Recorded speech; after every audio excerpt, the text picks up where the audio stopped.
So, Poppy and Rye by Avi, we are ready for chapter 5 today.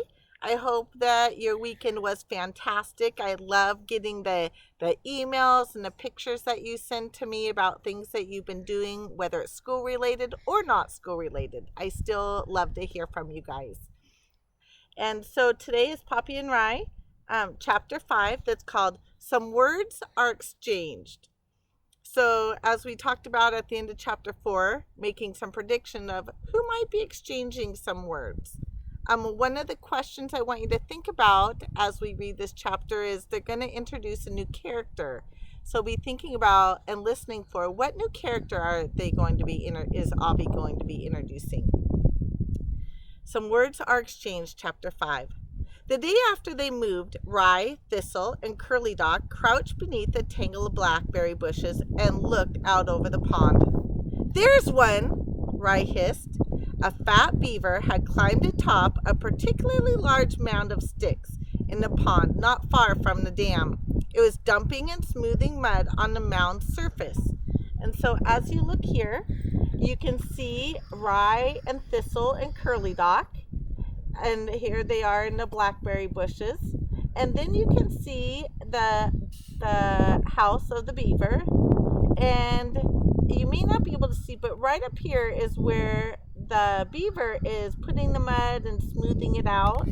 So they're watching right now through the pond. "That's their main lodge," Rye said with authority, though it was Valoran who had informed him of that fact only the day before. "How do you get in it?" Curly Dock asked. As the family went, Curly Dock was on the small side and rather plump like her mother.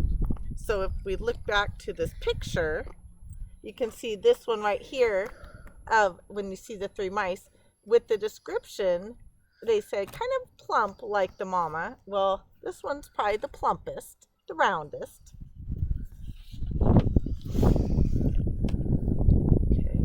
"There's an underwater passage," Rye said. "You have to swim deep to get in there." "Cool," murmured Thistle. Tall and sleek, with swept black whiskers and narrow ears, she was a good swimmer. "It's not cool," Rye said sharply. "They have no right to come and just take over everything. Look what happened to our nest." He waved a paw over the water. "Gone. You call that cool?" Thistle shrank down. "I was just saying the beaver's home is interesting." "Look," Curly Dock whispered. "These beavers have surfaced near the shore. They tumbled and turned, smacked the water with their large flat tails. Big, aren't they?" Thistle said, his voice full of awe. "They look like they're having fun," Curly Dock said wistfully. "Fun," snarled Rye under his breath. "I hate them. I'd like to give them a piece of fun." "When Ragweed gets back, he'll do it," Curly Dock said. "He's not afraid of anyone." "Ragweed's gone," Rye snapped. "Besides," he went on, "who needs them? I'm not afraid of them." Thistle stared at her elder meaning older, brother with wide eyes. "You mean you talk to them?" "No big thing," Rye replied, "except Ragweed wouldn't say he would," Curly Dock said, and snickered. "He'd just do it." Rye felt hot, so now Rye's getting all worked up and kind of mad that Curly Dock's saying, well, Ragweed would do this, Ragweed would do that, and Rye's kind of getting jealous and kind of frustrated with what Curly Dock's saying. Rye felt hot. "So would I." "Dare you?" his brother goaded. "Double dare."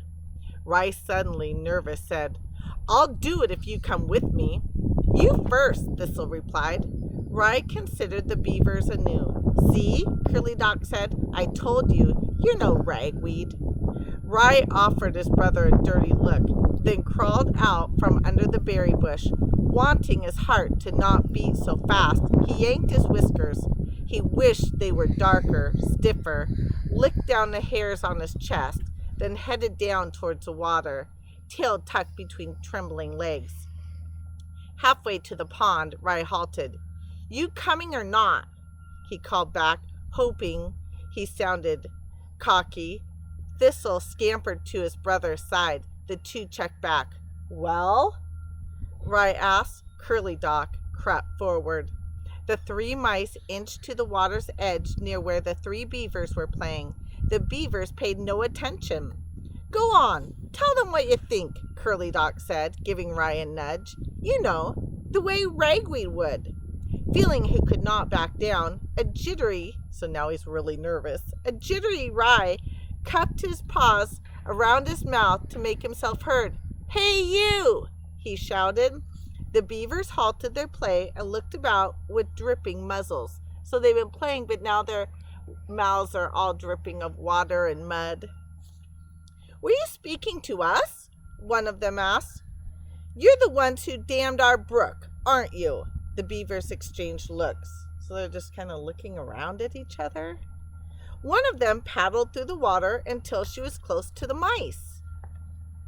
Oh, we might be introducing a new character. Her orange front teeth were enormous. The 3 mice retreated a few steps. So now, as this beaver's coming closer, they're stepping back. My name is Clara. Clara Canad. What's yours? Ry. Something bothering you, Ry? Ry took a breath.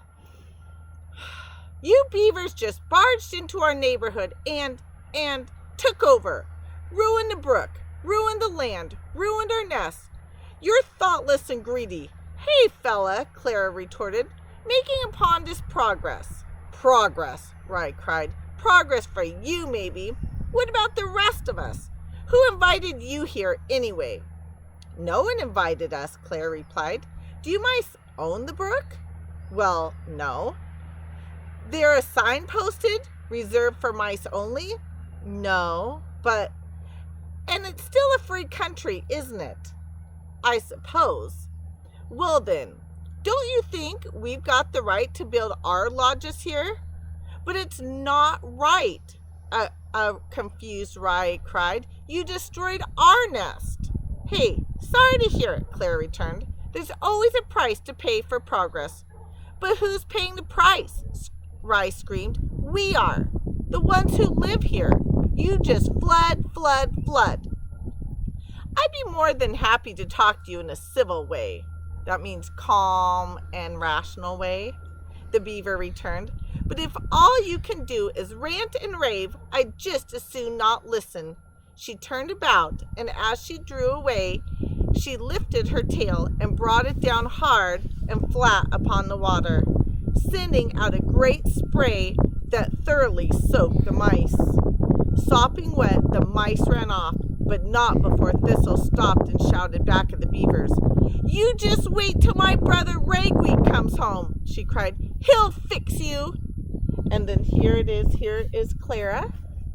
And there's our new character, Clara. And then here are the 3 mice. They're on the shore. And there she is about to slam down her tail. And the questions for this chapter, I wrote down a couple questions. If you're a person who's writing down your answers in a journal or on a piece of paper, sorry about that, the answers on a piece of paper or a journal, then these are the questions to be thinking about. If it's something that you're just thinking about, then that's fine too. Chapter 5's question. Why did Ry want to go and talk to the beavers? What was the purpose of Ry? What did he want to accomplish by talking to the beavers? That's question number 1 for chapter 5. And question 2 for chapter 5. What new character joined the chapter, and how would you describe the new character? What character traits, now that you've listened to the way she talked with Ry, and again the description that Avi gave of the new character, how would you describe her? So there's your big hint of the new character. So I hope you enjoyed this chapter. We will soon be editing and uploading chapter 6. So remember, you can always find these in the description, and I will be doing 2 a week. So you can watch them any day of the week that you would like. I hope you're having a great day, and I will talk to you soon.